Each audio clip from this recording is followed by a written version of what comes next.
What are the crowds like as the preparation goes on for the fights? What's the anticipation in the crowd? Quiet, intense? Well, usually they'll gear up a little bit, but they really don't have anything to scream about until they see some action. So this is just to let them know it's about to start. Punctuation on the start of a great event, and certainly this is the guy that's under the gun. He's the one that realizes, hey, I'm the first up, and he's getting himself ready. And that is American Tom Burton. He's 33 years old, making his way into the ring after a layoff of a couple of months because of broken fingers, and you have to wonder how he'll react coming off an injury like that. Well, anytime you remove yourself from competition, you definitely get rusty. You can train all you want, but there's no substitute for competition.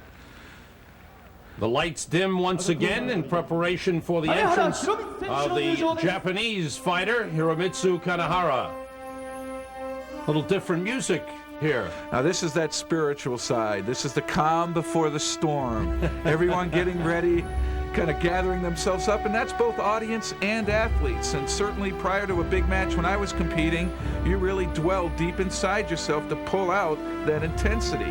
And this is that brief moment right before the combat starts where the athletes have that opportunity to do it. How long does that spiritual and mental buildup last? Until the guy clobbers you once, and then everything turns back to what you've trained so hard for, the reflexes and the timing. You look for those instincts.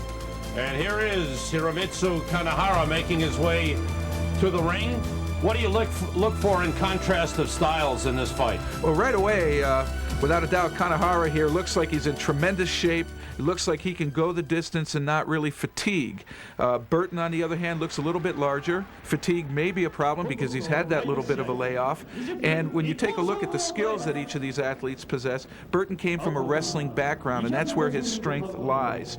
Where Kanehara, on the other hand, has both a background in the martial arts, he's a great kicker and striker, as well as a wrestler. So when you take a look at shoot wrestling, the mixture of wrestling, boxing, and kickboxing, you really have to say the person that has the most skills really has the most opportunity. But if you're really good in your one skill area, that's where you want to take the fight to and keep it there. The introduction's completed, and we're getting set for the opening bout. Now the traditional checkover of the fighters. What are they looking for? What's the referee looking for? Even in there? wrestling, it's sort of a protocol where they make sure you don't have any weapons. They check your nails so that you can't scratch your opponent in any way. And usually there's a handshake, and there it is. There's a handshake in an honorable way before, this kind of contest dates all the way back. There's tremendous honor in these battles, and Burton wants no part of going into a corner with a leg in the air from his opponent. Slapping allowed to the head with the open fist, and down goes Burton from the kicks. Good roundhouse right hand kick there. It's a knockdown. And that cost Burton 3 points. And quickly in after, look at that. Actually a catch by Burton on the leap. That's right. That's wrestling skill. Anytime you get close to a wrestler, he's going to want to seize you. That's where his strength lies, in controlling the motion of your opponent.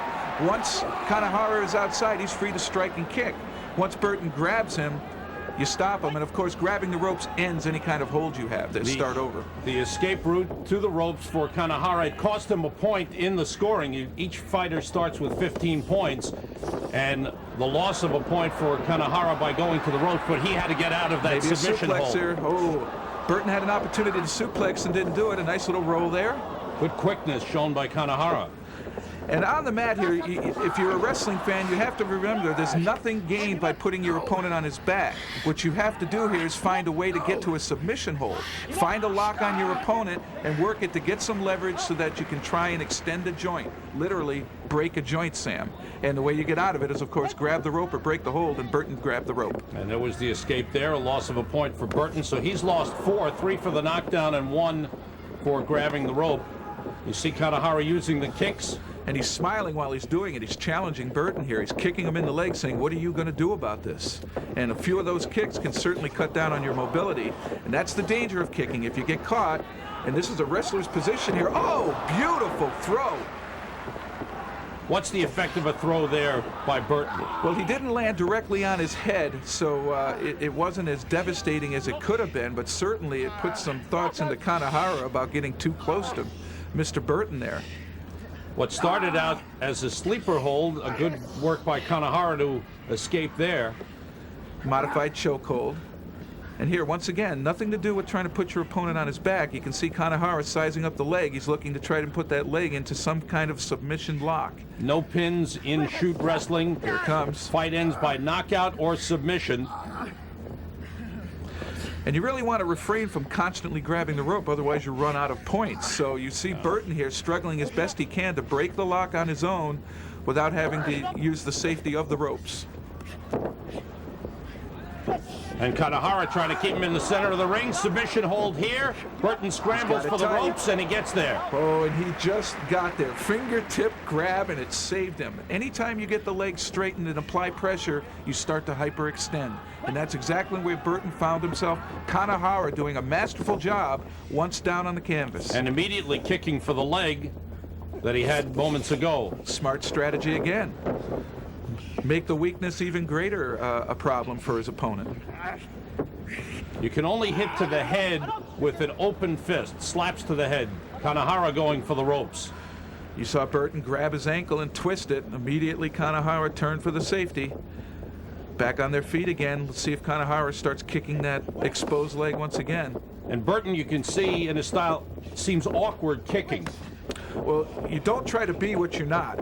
Again, you rely on your strengths, you focus on your strengths, and you stay intense there, and you want to make your opponent have to play on your field.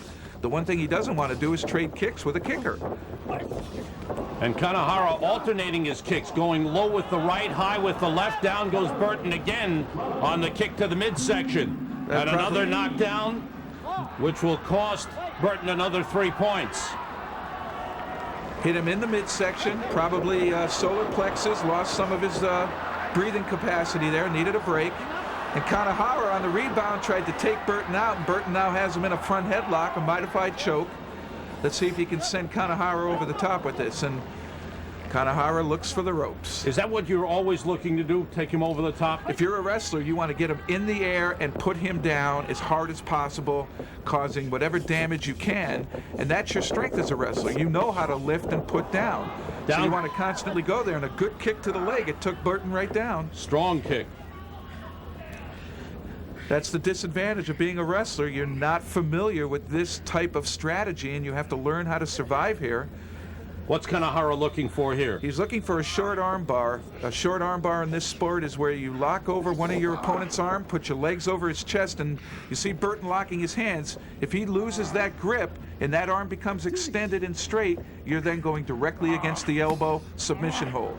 And that little ploy by Kanehara is just to get Burton to break the hold. Getting slapped like that, getting slapped anytime you want to react. And Burton goes for the ropes.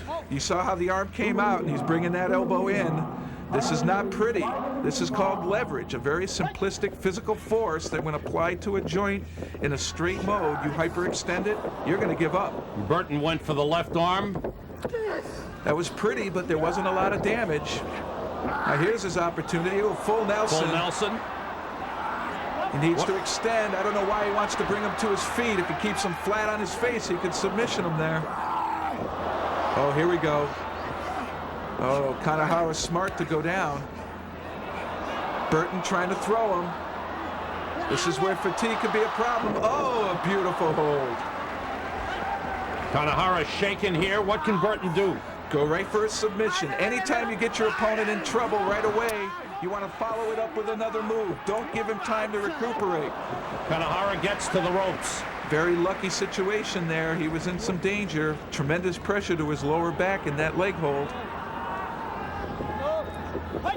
Burton making a little bit of a comeback here. Oh, tough kicks kick by Kanehara to the midsection. Oh. 3 of them send Burton down. That's gotta hurt. They talk about body punching in boxing. Geez, body kicking and shoot wrestling really must cause some trauma, particularly with your breathing. And Burton is now down to 3 points. He's been knocked down 3 times, losing 3 points each time for the knockdown. And again, Kanehara going to the midsection with the knee. Burton almost looks like he was out on his feet there after that knee. Perhaps this is a bit of that conditioning problem, having that layoff. Looking at a chokehold. What's allowed in the chokehold, Jeff? Just about anything goes. As long as you're not gouging, I believe you can choke as hard as you want until this man gives up. That's part of it. What's Burton looking to do here? But Burton's keeping a base. He doesn't want to let that arm get out to the side like this because he could be put into a submission, and there it is. That's it. Oh, a tough short arm bar by Kanehara.